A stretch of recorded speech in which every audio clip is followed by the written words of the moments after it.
I never thought I would see a time when we are encouraged to rent rather than buy. But then again, these are unprecedented times when it comes to the housing market. Not only are interest rates high, but the home prices are also super high. So even if you could afford to buy a house, your mortgage payment would be taking a huge chunk of your monthly income. I have seen several videos online with calculations showing how we are better off financially if we invested the down payment rather than buying a house. And yet, we just signed on the dotted line. We are buying a house this year. Here's why. To us, renting is like leasing a car.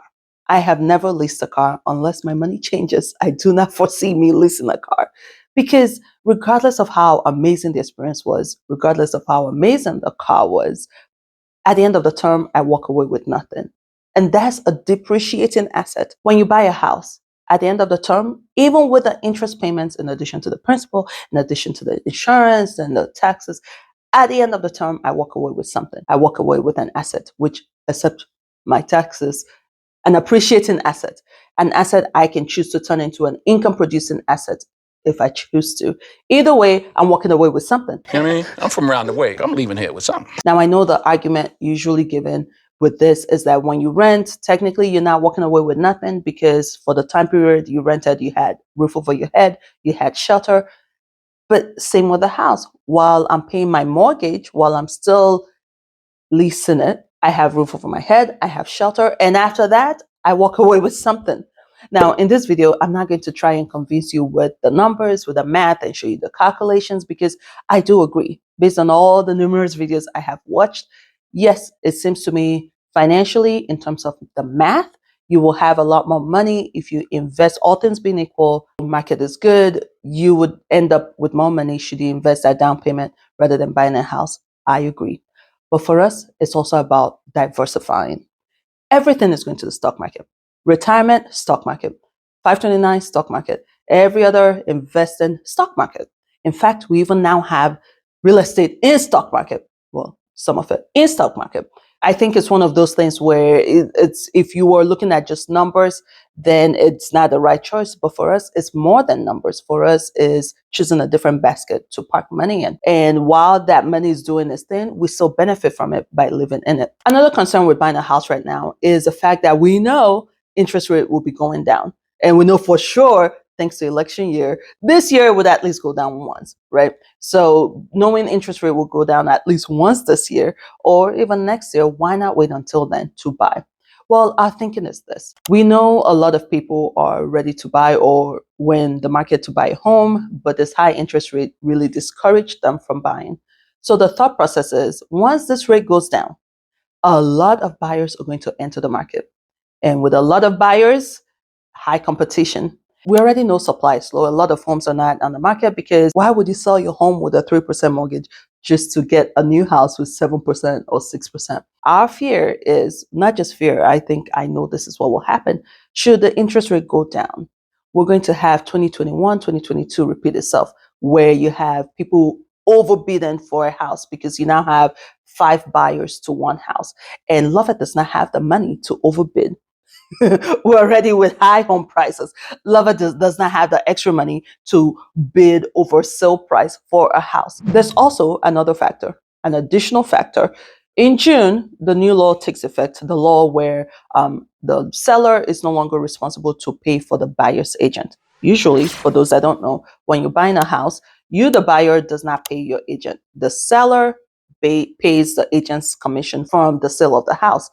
Well, that's changing. Come June, you, the buyer, will be responsible to pay the seller. So not only am I looking at the closing costs that I have to pay, the closing cost that has everything, including a high down payment. With the price of the homes now, it's not even optional not to pay 20%, right? So in addition to that and the closing costs, having to pay my agent's fee, which is back then it was 3%, but even that 3% or even 2%, I cannot afford to pay an additional fee. Whatever additional I can pay, I need it to go towards down payment so my mortgage is lower, right? But come June, that becomes my headache. Actually, that's not even an issue for me. If I have to pay the agent, I have to pay the agent. But the biggest thing for me when it comes to this new rule is that if interest rates should go down and now we have a lot more buyers in the market, this is going to become the bargaining chip. where the seller is more likely not to even pay for the agent or incentivize paying for the agent, right? Because they have so many buyers, it becomes an additional thing to bid with. Whereas, all right, take my price, my offer, which is already higher than your asking price, plus I will pay my agent's fee.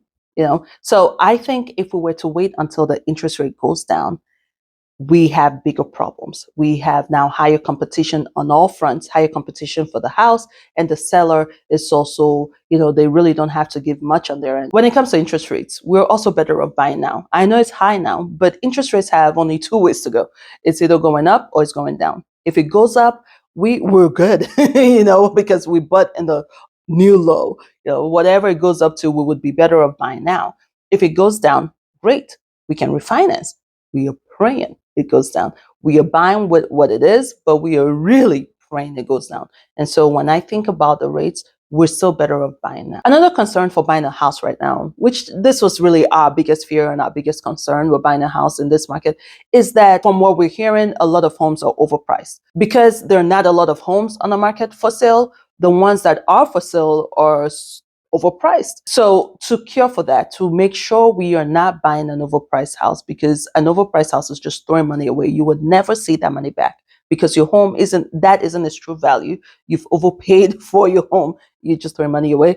What we've done to cure for that is to make sure we buy a house in a great in demand neighborhood, not just in demand right now, but a neighborhood that will still be in demand years from now. The house we're buying isn't the most expensive on the block, and it's not the second most expensive on the block. There are several other really expensive homes around it. That's a way to ensure that our house is not overpriced per se, and also to make sure we're buying in an area where there's a good school district. Listen, if there's anything I've learned in buying a house, and this is my second go at it, is that good school district equals demand. And I don't even want to go into what I think is the politics of good school district, because this is not a channel for it. But making sure we buy in a place where there's good school district, not just for our kids, but also to make sure there's still demand for it years from now, so we can still get our money back, right? And we're also making sure that what we're paying for the house is making sense, in a sense of we're not buying luxury, right? We're not buying top of the notch, top of the whatnot. We're making sure we are buying a home that has good resale value. We put money into areas that actually matter for resale. The bathroom, the kitchen. We're choosing to do things that make sense in terms of resale rather than just for the fancy. Of course, we'll enjoy the house, but we have that in mind. Rather than just having another fancy sitting area, how about we make that a room? So if we have to list the house, this is an additional room, and that increases the value of the home. We're making sure we are buying a common sense house. I'm trying to think of a better way to put that. Home prices are high, interest rates are high. If we have to buy, it has to make sense money-wise. Like I said, this isn't our first time buying a house, but the last time we bought a house, our interest rate of 3% was, isn't that kind of high? When I think about that, back then it was, oh man, can we get it lower? So it's a different scenario now. For us as a family too, it's a different scenario because we have more kids now and our kids are growing, our needs are different. But when we checked everything, renting just did not make sense. We obviously, we're renting right now, so we're not against renting. I've been a renter. I'm not saying renting is wrong. Depending on your lifestyle, renting may make sense for now. We moved to Nebraska a year ago, and I would not land and buy a house. So I'm not against renting, but in terms of long term, for us to keep renting just did not make sense for us. And having figured out a way to cure for all the negatives of buying, we think we are still better off buying.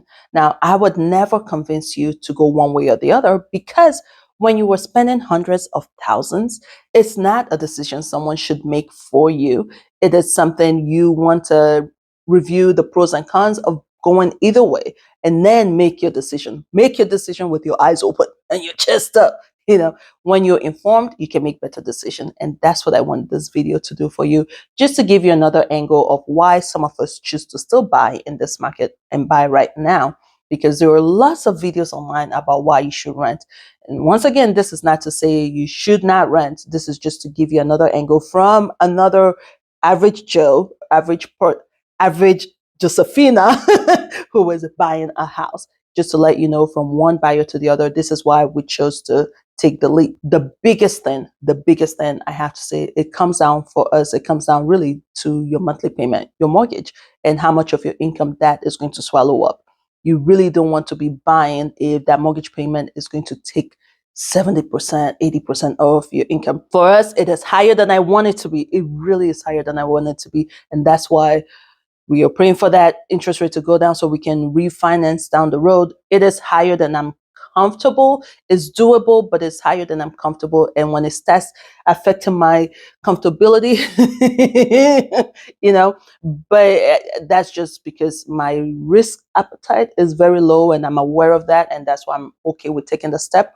But even with that, we are still going to have to really manage other expenses, make sure we're not overspending in other areas to just to stay good up until the interest rate goes down and we can refinance and then Lover can exhale, right? So, and I should mention, as a person of faith, I know this channel isn't a faith thing, but it is part of my decision making.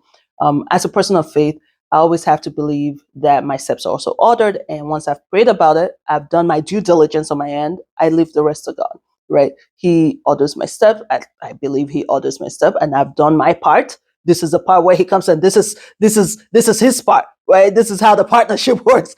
I do my part. I leave the rest to you. I've made sure that I've done due diligence on my end, and he handles the rest. And that, even though I said is I'm not comfortable, and that gives me some sort of peace. Well, I hope this has given you a different perspective in your thought process of whether you should keep renting or should buy.